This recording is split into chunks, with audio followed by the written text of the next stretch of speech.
بسم الله الرحمن الرحيم. اهلا بيكم في قناتكم قناة حشاد الكترونيك. عندنا النهارده الشاشة دي جاك 32 بوصة، الموديل بتاعها ان جي ال دي 32 بي. الشاشة دي جاية قطع باور. هنشوف بعد الفاصل ايه سبب المشكلة ونشوف هنحله مع بعض ازاي. تابعوا معايا. رجعت لكم تاني. الشاشة طبعا بعد ما اتفكت اتفاجئت بالمنظر الأليم اللي قدامنا ده.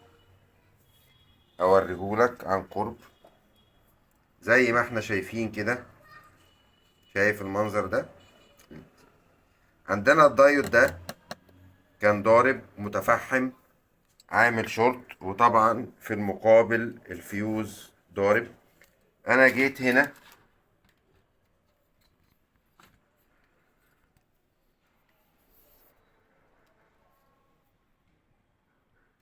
انا جيت عشان اجرب واوصل واشوف الدنيا ماشية ازاي. عملت الاتي. طبعا في حالة ان الفيوز ده ان الدايود ده شورت، الفيوز طبعا هيضرب. فما ينفعش اوصل الفيوز من قبل ما اتاكد من اسباب الاحتراق كلها بتاعت الفيوز. فجيت قست الديودات، قست البريدجات، لقيت في الدايود دوت شورت. رفعته، طبعا في اثر احتراق باين تحت قوي. المكثف معلهوش شورت، يبقى اذا المصفت سليم. قست على المصفت، لقيت الدنيا سليمة فعلا زي ما توقعت، مفيش اي مشكلة. فجبت الدايود دوت كده وقلت اوصله لاتش واشوف الدنيا هتعمل معايا ايه، وبعدين هنعمل بقى الشغل الصح. فجيت عشان اوصل الدايود دوت، لقيت المكان تحت بايظ متلوف خالص. طيب هنفهم البريدج دوت شغال ازاي الاول. بيجي معايا طرف من هنا من فيشة الكهرباء، بتخش على الفيوز. طبعا اضطريت هنا ان انا اشعر الفيوز على وضع الصفارة، طبعا لسه ما حطيتش كهرباء خالص. وبعدين الفيوز هيوصل معايا على الرجلين دول بتوع قنطرة التوحيد. يخرج من قنطرة التوحيد خارجين. الطرف التاني من هنا هيخش بين الديودات التانية، وبعدين يخرج معايا من قنطرة التوحيد طرفين. طرف هيخش على موجب المكثف كبير، وطرف هيخش على سالب المكثف الكبير. هنشوف الكلام ده كده على الافو على وضع الصفارة.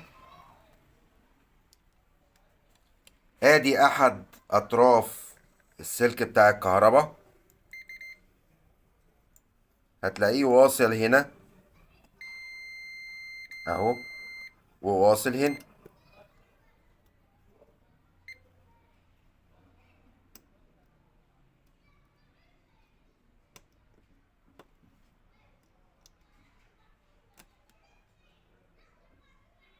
واصل هنا كده اهو.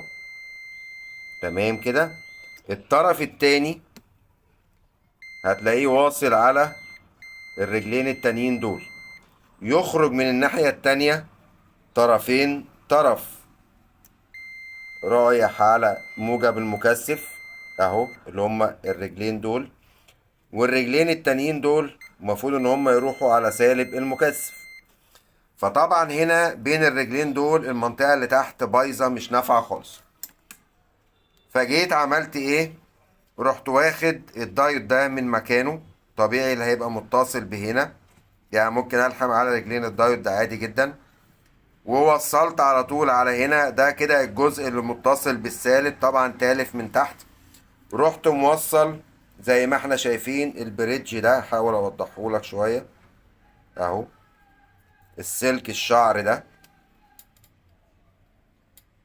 عشان يحل محل المسار اللي واصل لحد سالب المكثف، وطبعا موجب المكثف واصل. وبعد كده جربت لقيت ان الدنيا قامت. بس مش هنسيب احنا الوضع ده زي ما هو، لان الوضع ده كده غلط. انما هنعمل شغل صح، وهقول لك على الشغل الصح ده ايه دلوقتي. ثواني بس الحم الجزء ده، ان احنا بنقول ان الشغل ده كده غلط. الحم بس الجزء دوت تاني.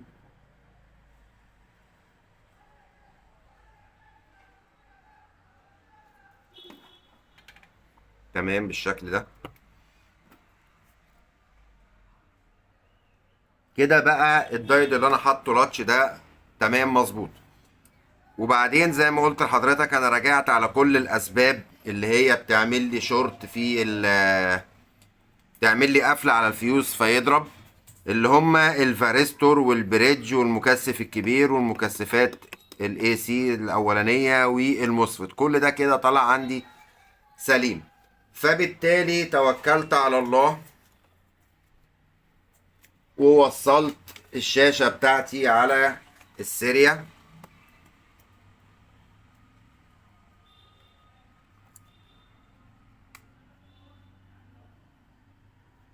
وقلت اجرب. لقيت لسه اللمبه الحمراء مش منوره، فطبعا دخلت بالافو على المكثف الكبير، قلت اشوف دخل عليه جهد ولا لا. ما جيت اقيس على المكثف الكبير لقيت عليه 250 فولت بس. معنى كده ان انا فعلا ظبطت الدنيا ووصلت الجهد لحد المكثف الكبير، بس المكثف الكبير كمان بايظ. يبقى في الحالة ديت هنرفع المكثف الكبير نغيره، ونغير الاربع ديودات دول، عشان يبقى كده احنا ظبطنا الدنيا. هنا اي جهد موجود على المكثف الكبير معناه ان كل المنطقة اللي قبله هتكون سليمة ما فيهاش اي مشاكل، انما ضعف الجهد على المكثف الكبير ده بيبقى من المكثف الكبير نفسه. المكثف اللي عندنا ده قيمته 100 ميكرو على 400 فولت.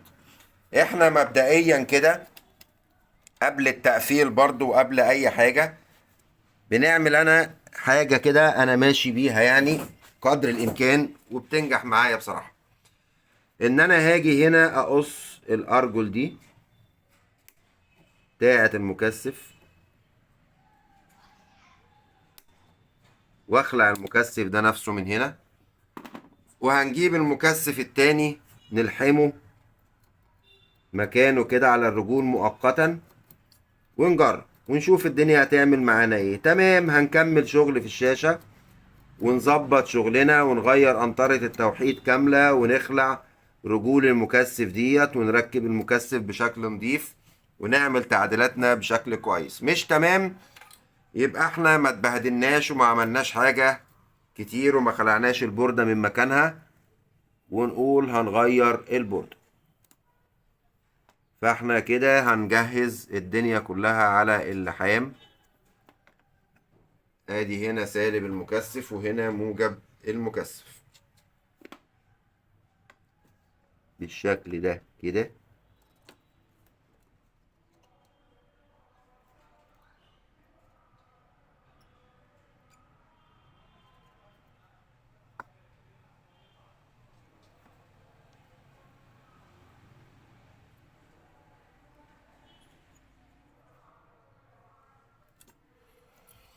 هنجرب بس.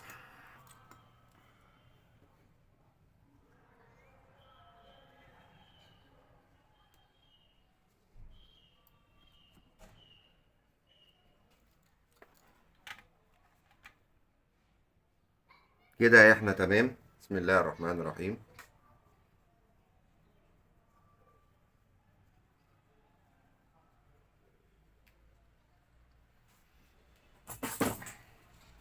هنقيس كده الجهد على المكثف الكبير ونشوف وصلنا لكام.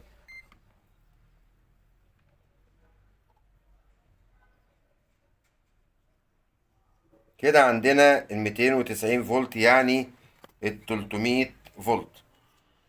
كده احنا تأكدنا ان احنا شغلنا في الاول كده زي الفل مفهوش اي مشكلة.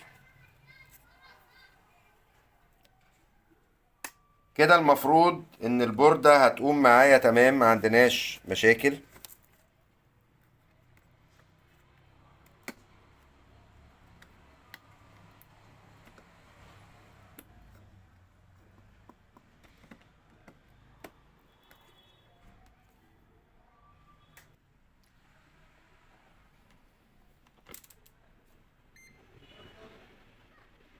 كده ان المفروض ان البوردة تقوم معايا مفيش اي مشاكل، بس للأسف البوردة ما قامتش. لو جينا قسنا الخرج كده مع بعض هتلاقي ان ال 12 مش طالعة خالص اهي، مفيش 12 طالعة. يبقى اذا هضطر ارجع ورا تاني ناحية المنطقة السخنة كده. في الاغلب ان مفيش تقطيع طالع على المصفت، لان المصفت هنقيسه ولقيته سليم، فكده غالبا مفيش تقطيع. لو حبينا نتأكد برضو نتأكد بطريقة اخرى، شيل الفيشة بس ثانية واحدة. تمام. على وضع الصفارة ادي موجب المكثف واصل مع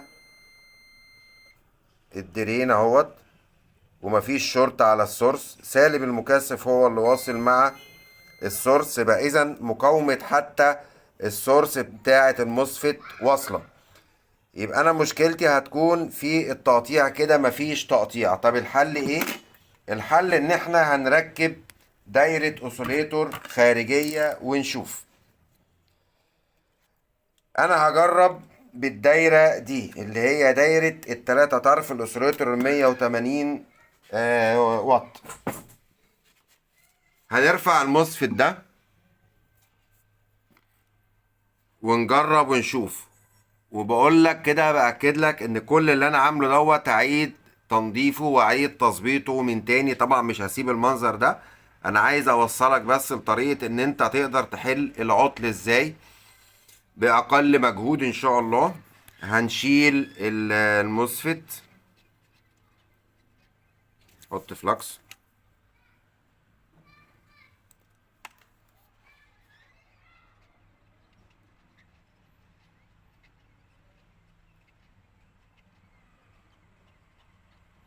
المفروض ان انا 10 ثواني اي قطعة اس ام دي اكون رافعها لو انا شغال صح.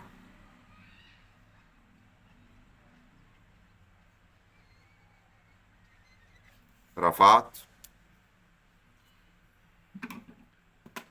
طبعا كنا عاملين فيديوهات عن طريقة تركيب دوائر التعويض اللي هي البديلة لاي سي الباور. الاحمر ده بيركب على ديرين الموسفيت. يعني لو حابب تعرف تفصيليا شوية حاجات عن طريقة التركيب دي بترجع للفيديوهات. طبعا عندي احمر اسود ازرق وانا مطول الاسلاك، فانا عارف الاساس. الاحمر وصل، الاسود اهوت انا موصله بحتة سلك احمر في اسود، فدي هتبقى على سالب المكثف او على السورس بتاع الموسفيت، لان هو كده كده واصل بالارضي.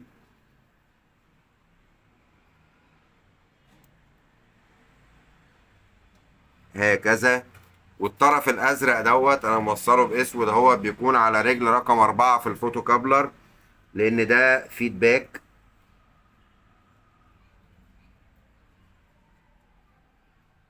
هكذا.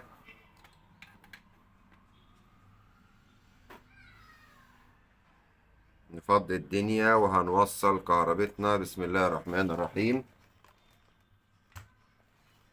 ونشوف الباك لايت هيقوم ولا لا، وهتطلع معانا صورة ولا لا. كده لمبة حمراء، كده الباك لايت قام.